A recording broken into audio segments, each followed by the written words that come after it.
김순자 고객님 맞으시죠? 보증인 확인차 긴급히 연락드렸습니다. 뭐라고요? 보증인이요? 제가요? 예. 담보 주소 확인 부탁드립니다. 수원시 8달구. 잠깐, 그 집은 제 전 재산이에요. 누가 제 허락도 없이. 고객님, 진정하시고요. 아드님 김지훈님께서 제출하신 서류에 지훈이가 뭘 어떻게 했다는 거예요? 그 순간 20해 전 남편 목소리가 겹쳐 들렸습니다. 여보, 미안해. 보증 좀 잘못 썼어. 그날 내 휴대폰에 도착한 단 한 통의 전화가 20해 넘게 덮어두었던 상처를 다시 찢어 놓았습니다. 보증이라는 단어에 얼어붙은 우리 가족의 시간이 다시 한번 시험대에 올랐습니다. 띠링. 휴대폰 화면에 뜬 문자 한 통이 내 손을 멈추게 했습니다. 보증인 확인 요청. 그 5글자가 눈에 들어오는 순간 숨이 턱 막혔습니다. 나는 안경을 코끝까지 내려쓰고 문자를 다시 읽었습니다. 한 글자 한 글자 천천히 읽어도 내용은 달라지지 않았습니다. 얼마 후 전화가 울렸습니다. 화면엔 은행 상담센터라는 이름이 떠 있었습니다. 떨리는 손으로 통화 버튼을 눌렀습니다. 고객님, 보증 관련해서 확인드릴 사항이 있어서요.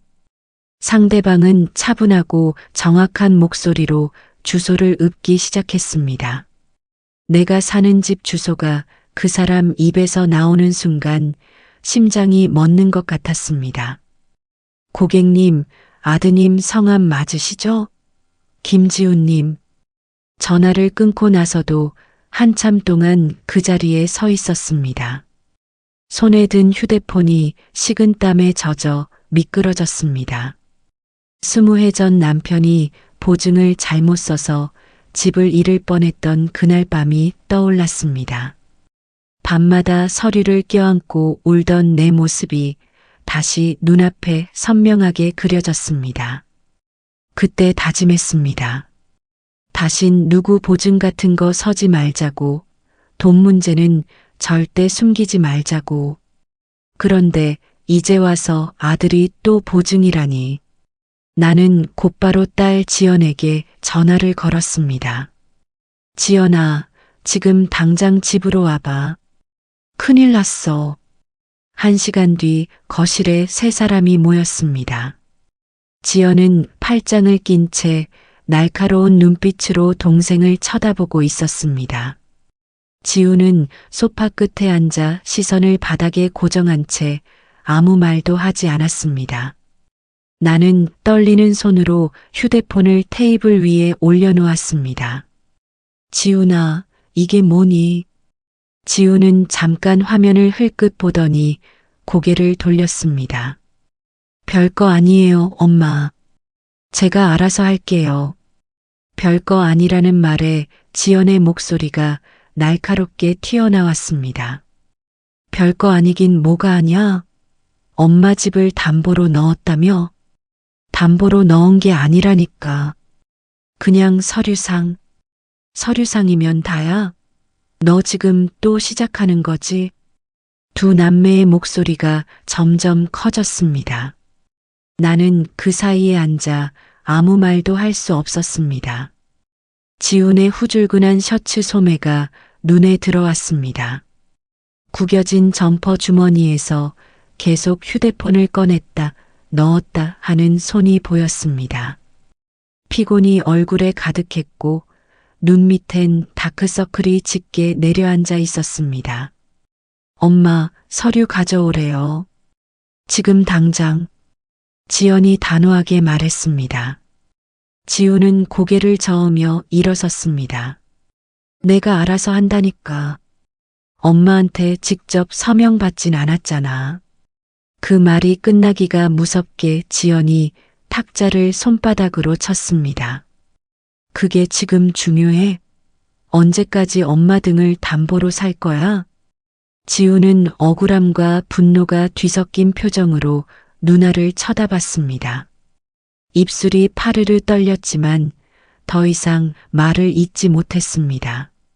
나는 그 모습을 보며 과거 남편이 가져왔던 두꺼운 계약서 뭉치를 떠올렸습니다. 그 뒤로 쌓였던 독촉장 서류들이 머릿속을 스쳐 지나갔습니다. 결국 지우는 아무 말 없이 방으로 들어가 문을 닫아버렸습니다. 지연은 한숨을 길게 내쉬며 소파에 주저앉았습니다. 엄마, 이번엔 진짜 선 그어야 해요. 안 그러면 우리 다 무너져요. 나는 고개를 끄덕이지도 저을 수도 없었습니다. 그날 밤 잠을 이룰 수 없었습니다. 다음 날 아침 지우는 일찍 나가버렸습니다. 며칠 동안 지훈의 휴대폰엔 계속해서 미확인 번호 전화가 걸려왔습니다. 지훈은 전화벨이 울릴 때마다 베란다로 나가 조용히 받았습니다. 창문 너머로 보이는 지훈의 뒷모습은 점점 더 작아 보였습니다. 어느 날 오후 나는 지훈 방을 정리하다가 책상 서랍을 열었습니다. 그 안에 얇은 파일 하나가 따로 꽂혀 있었습니다. 손을 뻗어 파일을 꺼내는 순간 심장이 두근거렸습니다. 채무조정 신청서라는 제목이 가장 먼저 눈에 들어왔습니다. 그 아래 보증 관련 서류가 여러 장 겹쳐 있었습니다. 한 장 한 장 넘기다가 마지막 페이지에서 손이 멈췄습니다. 담보 대상이라는 항목에 우리 집 주소가 작은 글씨로 적혀 있었습니다. 서류를 쥔 손이 덜덜 떨렸습니다. 이미 집이 담보에 들어가 있다는 뜻이었습니다. 나도 모르는 사이에 이미 위험이 시작되고 있었던 것입니다. 그날 저녁 지연에게 다시 전화를 걸었습니다. 지연아, 내가 봐야 할 게 있어. 지연이 도착하자마자 나는 서류철을 내밀었습니다. 지연은 안경을 고쳐 쓰고 서류를 꼼꼼히 읽기 시작했습니다. 페이지를 넘길 때마다 표정이 굳어갔습니다. 이게 다 뭐예요, 엄마? 엄마 집이 또 왜 여기 들어가 있어요? 지연의 목소리는 분노보다는 두려움에 가까웠습니다. 나도 몰랐어. 오늘 방 정리하다가 찾았어.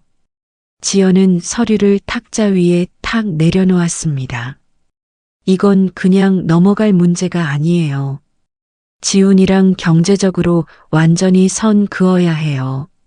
하지만 나는 선뜻 대답할 수 없었습니다. 지연의 말이 옳다는 건 알았습니다. 그런데 마음 한편에서는 지훈이 혼자 이 서류들을 들고 은행을 오갔을 모습이 떠올랐습니다. 그날 밤 나는 오래도록 서류를 들여다봤습니다. 남편의 얼굴과 어린 지훈의 얼굴이 번갈아가며 떠올랐습니다. 일주일 뒤 우리는 다시 한자리에 모였습니다. 이번에는 지훈이 먼저 입을 열었습니다. 말씀드릴 게 있어요.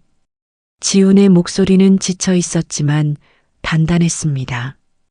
지연이 서류를 탁 내밀며 물었습니다. 이게 다 뭐야? 엄마 집이 또 왜 여기 들어가 있어? 지훈은 깊게 숨을 들이쉰 뒤 천천히 말하기 시작했습니다. 아버지가 남기고 간 빚이 아직 남아 있어요. 이름만 바뀐 채로요. 나는 숨이 멎는 것 같았습니다. 남편이 죽은 지 몇 년이 지났는데 아직도 빚이 남아 있다니. 최근에 금리가 올라가면서 엄마 집의 근저당이 더 올라갈 위기에 있었어요. 지훈의 목소리가 떨렸습니다. 그래서 제 회사랑 신용을 써서 채무를 한 군데로 모으려고 했어요.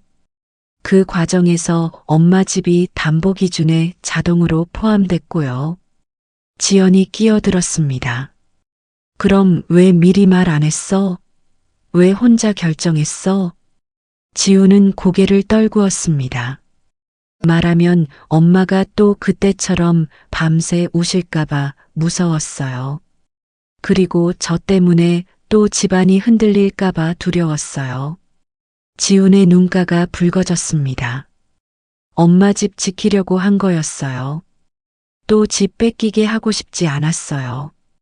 그 순간 20해 전 그날 밤이 생생하게 떠올랐습니다. 남편이 서류 앞에서 떨던 손이 보였습니다. 어린 지훈이 구석에 서서 눈물만 훔치던 모습이 겹쳐졌습니다. 지연도 복잡한 표정으로 동생을 바라보았습니다. 너도 그때 무서웠구나. 지연의 목소리가 조금 낮아졌습니다. 엄마 등을 팔아먹는 줄 알았어. 근데 너도 그 등 뒤에 같이 매달려 있었던 거네. 지우는 고개를 끄덕이며 눈물을 닦았습니다. 나는 한참 동안 아무 말도 할 수 없었습니다. 서류를 내려다보다가 천천히 입을 열었습니다. 지훈아. 지훈이 고개를 들어 나를 바라봤습니다. 엄마 집을 지키겠다고 또 엄마 집을 걸어버리면 그게 지키는 거냐? 지훈의 어깨가 축 처졌습니다. 하지만 나는 말을 이었습니다. 그래도 내가 혼자 은행 다니면서 서류 뒤적이고 이번엔 내가 막아보겠다고 버텼을 생각을 하니까 목이 메어 말이 끊겼습니다. 엄마는 그게 고맙기도 하고 미안하기도 하고 화도 나고 그래. 지연이 조용히 말했습니다. 엄마, 우리 전문가 상담 받아요. 채무 구조 제대로 다시 짜야 해요. 나는 고개를 끄덕였습니다. 그래. 그렇게 하자. 근데 조건이 하나 있어. 두 남매가 나를 바라봤습니다. 앞으로는 어떤 돈 이야기도 숨기지 마. 절대로. 지훈이 처음으로 고개를 들고 내 눈을 똑바로 쳐다봤습니다. 네, 엄마. 약속할게요. 사실 저도 너무 무서웠어요. 혼자서 다 떠안으려니까 숨도 안 쉬어졌어요. 지훈은 지난 몇 달간의 죄책감과 두려움을 솔직하게 털어놓기 시작했습니다. 지연도 자신이 동생을 너무 몰아붙였던 걸 인정했습니다. 우리는 그날 밤 오래도록 이야기를 나눴습니다. 다음 날부터 셋이 함께 상담센터를 찾아다녔습니다. 서류를 하나씩 정리하고 채무 구조를 다시 짜기 시작했습니다. 쉽지 않은 과정이었지만 이번엔 혼자가 아니었습니다. 어느 날 저녁직 거실에 앉아 쌓인 서류 뭉치를 바라봤습니다. 예전엔 이 서류들이 공포 그 자체였습니다. 하지만 이제는 조금 달라 보였습니다. 우리가 함께 마주보고 있는 문제라는 생각이 들었습니다. 지우는 이제 전화가 오면 베란다로 나가지 않았습니다. 거실에서 스피커폰을 켜고 우리와 함께 통화했습니다. 지연도 주말마다 들러 서류를 확인하고 계획을 점검했습니다. 우리는 빚 때문에 묶인 가족이 아니라 빚을 함께 마주보는 가족이 되어가고 있었습니다. 어쩌면 이게 진짜 가족의 모습인지도 모르겠습니다. 완벽하지 않아도 함께 버티는 것, 숨기지 않고 함께 짊어지는 것, 그게 우리가 배운 가장 큰 교훈이었습니다. 이야기가 마음에 남으셨다면 구독과 좋아요 부탁드립니다. 창밖으로 저녁 노을이 지고 있었습니다. 나는 서류철을 덮으며 조용히 중얼거렸습니다. 이제는 괜찮을 거야. 우리는 이제 혼자가 아니니까. 테이블 위 세 사람의 찻잔에서 김이 모락모락 피어올랐습니다. 그 김처럼 우리의 두려움도 조금씩 흩어지고 있었습니다.